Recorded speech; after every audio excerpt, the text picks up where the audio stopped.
प्रिय मित्रों, the free academy में आपका स्वागत है। मित्रों, इस वीडियो से पहले हमने जो वीडियो बनाई थी उनमें ये बताया था कि शिक्षण योजना क्या होती है, कैसे बनाई जाती है, आदि बिंदुओं पर विस्तार से चर्चा की थी। अगर आपने वो वीडियो नहीं देखी है तो आप जो है वीडियोज़ के लिंक से उन वीडियोज़ को देख सकते हैं, और वीडियोज़ की जो PDF है वो डिस्क्रिप्शन बॉक्स में दे रखी है, वहाँ से आप PDF भी डाउनलोड कर सकते हैं। जैसा कि शिक्षण योजना के क्रम में आप सब लोगों के कमेंट्स भी आए हैं और इस प्रकार से योजनाएं हमारी देखी जा रही हैं, तो हमें लग रहा है कि हमारा कहीं ना कहीं काम जो है वो सार्थक तरीके से अच्छे से चल रहा है। ठीक है, तो शिक्षण योजनाओं के क्रम में आज जो शिक्षण योजना में लेके आया हूँ वो, या जो हम बनाना सीखते हैं, वो कल्लभ विषय की कक्षा 4 विषय की कक्षा 4 की और कल्लभ विषय की एक शिक्षण योजना है, जिसके बारे में आज हम बनाना सीखेंगे। तो सबसे पहले वही हमारी जो फॉर्मेलिटीज होती है बोर्ड पर या फिर अपने प्लान में, कि कक्षा, दिनांक, विषय और समय, इन सभी फॉर्मेलिटीज को हम क्या करेंगे, अपनी कॉपी में फिल करेंगे। और फिल करने के बाद किसी भी शिक्षण योजना का जो सबसे अहम और इम्पोर्टेंट बिंदु जो होता है वो होता है लर्निंग आउटकम। तो लर्निंग आउटकम जो है वो किस प्रकार से होना चाहिए, ये हमारा उद्देश्य जो है इस पाठ को पढ़ाने का क्या होता है। जैसे कि हमारा जो टॉपिक लिया गया है, नन्ही राजकुमारी और चंद्रमा, एक छोटा सा पाठ है, ये एक कहानी है जो मतलब दी गई है हमारी पुस्तक में। तो इसका लर्निंग आउटकम जो है वो किस प्रकार से बनाया गया, जैसे कि ये क्या है, मैंने जो लिखा है कि अलग अलग तरह की पठन सामग्री, बाल साहित्य हो या होर्डिंग्स हो या लेबल्स हो, को समझ के साथ में पढ़ते हैं और उनमें प्रयुक्त शब्दावली का दैनिक जीवन में प्रयोग करते हैं।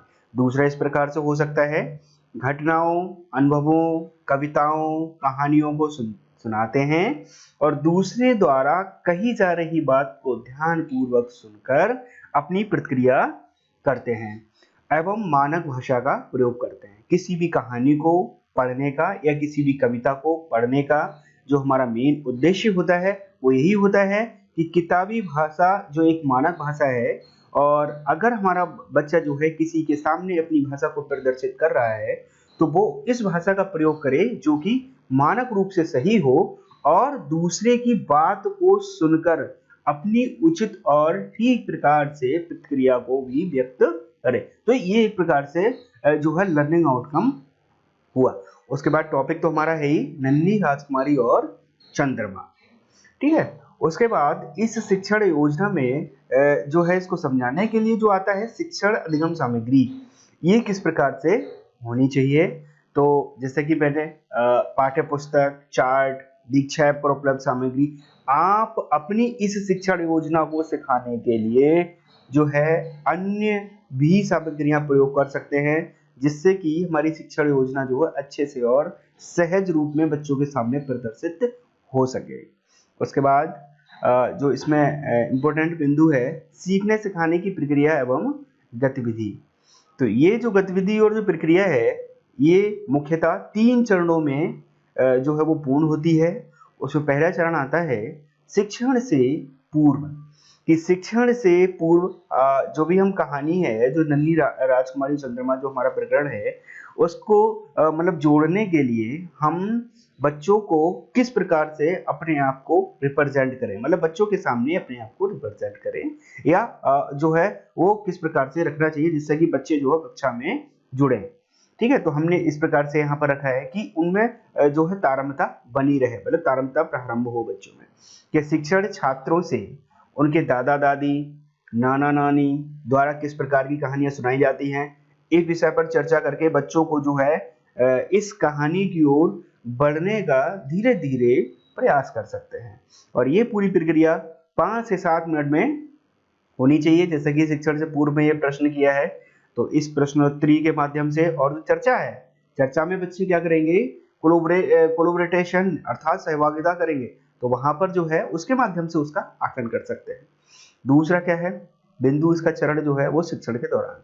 अब हम इस कहानी को बच्चों के सामने प्रदर्शित करने के लिए किस किस तरीके का प्रयोग करेंगे। तो सबसे पहला जो हमारे विभाग के माध्यम से जो एक ऐप है जिसमें मनोरंजक और रोचक जानकारियां जो दी गई हैं, उसी ऐप के माध्यम से नन्ही राजकुमारी और चंद्रमा कहानी को जो है वो छात्रों को दिखाएंगे और छात्रों के मन में इस कहानी के प्रति जो है रोचकता को जो है इस ऐप के माध्यम से प्रदर्शित कराने का कार्य करेंगे।